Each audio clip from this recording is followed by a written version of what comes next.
this YouTube short, we're going to go over some of these tornado reports from yesterday and last night. We have this tornado report near Lebanon. That location is the county in the state. We have this one right here. We have another one right here.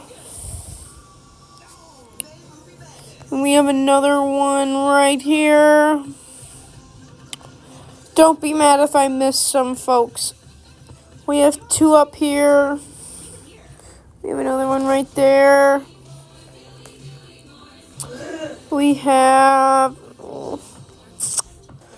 I already got that one, I think, in that one. I know we have some in Missouri.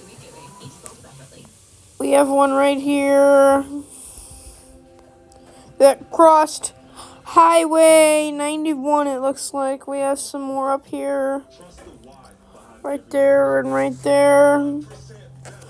We have more up here, right there. Right there. Right there.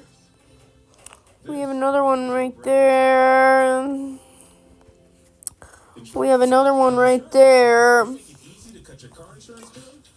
We have some more down here in southern Missouri.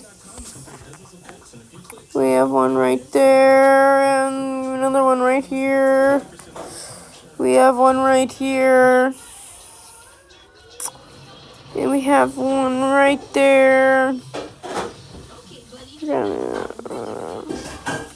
And I think that's all of them. We did have a tornado in St. Louis, but look at all these wind damage reports in St. Louis. Some of this is probably tornado reports. It's just not registering as a tornado report. Please like, comment, share, and subscribe if you like the weather.